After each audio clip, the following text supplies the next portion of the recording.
ನಾವು ಮೀಟಿಂಗ್ ನಡೆಸ್ತಾ ಇದ್ವಿ. ಪ್ರಗತಿ ಪರಿಶೀಲನಾ ಸಭೆ ಇಡೀ ನಮ್ಮ ಲೋಕಸಭಾ ಕ್ಷೇತ್ರದ ಎಲ್ಲ ಡಿಪಾರ್ಟ್ಮೆಂಟ್ ಎಲ್ಲ ಅಧಿಕಾರಿಗಳು ಉಪಸ್ಥಿತರಿರ್ತಾರೆ.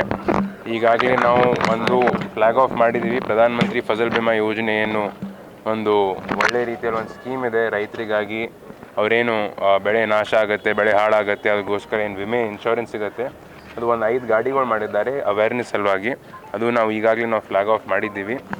ಜೊತೆಯೇ ಜಿಲ್ಲಾ ಪಂಚಾಯತ್ ವತಿಯಿಂದ ಕೂಡ ಒಂದು ಗಾಡಿ ಫ್ಲಾಗ್ ಆಫ್ ಮಾಡಿದ್ದೀವಿ. ಅದಕ್ಕೂ ಕೂಡ ಏನು ಉದ್ಯೋಗ ಸಲ್ಲಿಕೆಂದು ಏನು ಅವೇರ್ನೆಸ್ ಮಾಡ್ತಾರೆ ಅದು ಸಲ್ಲಿಕೆ ನಾವು ಫ್ಲಾಗ್ ಆಫ್ ಮಾಡಿದ್ವಿ. ಈಗ ನಾವು ನಮ್ಮ ಮಾಧ್ಯಮದ ಮಿತ್ರರಿಗೆ ನಾನು ವಿನಂತಿ ಮಾಡ್ಕೊಳ್ತೀನಿ. ಈಗ ನಾವು ನಮ್ಮ ದಿಶಾ ಸಮಿತಿ ನಾವು ಪ್ರಾರಂಭ ಮಾಡೋರಿದ್ದೀವಿ.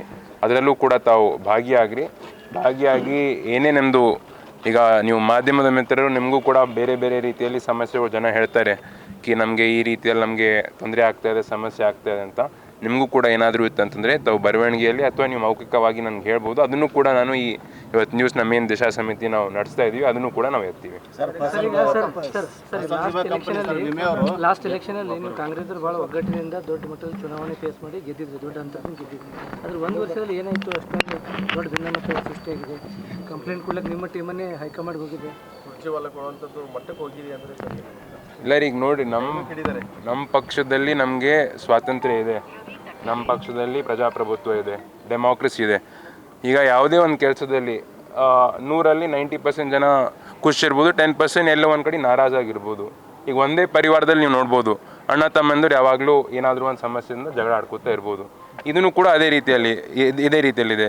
ಅವರು ಕೂಡ ಅಣ್ಣ ತಮ್ಮಂದಿರ ಪ್ಲೇನೇ ಇದ್ದಾರೆ. ಆದರೆ ಯಾವುದೇ ರೀತಿಯಲ್ಲಿ ಅವರಿಗೆ ಒಂದು ಸಮಸ್ಯೆ ಆಗಿರ್ಬೋದು, ಅದಕ್ಕೆ ಅವರು ದೂರು ಕೊಟ್ಟಿದ್ದಾರೆ. ಆದರೆ ನಮ್ಮ ಪಕ್ಷ ವತಿಯಿಂದ ಅವರು ಏನೇ ಒಂದು ಸಮಸ್ಯೆ ಇದ್ರೂ ಕೂಡ ನಮ್ಮ ವರಿಷ್ಠರು, ನಮ್ಮ ಹೈಕಮಾಂಡ್ದವರು ಅದು ಸಾಲ್ವ್ ಮಾಡ್ತಾರೆ.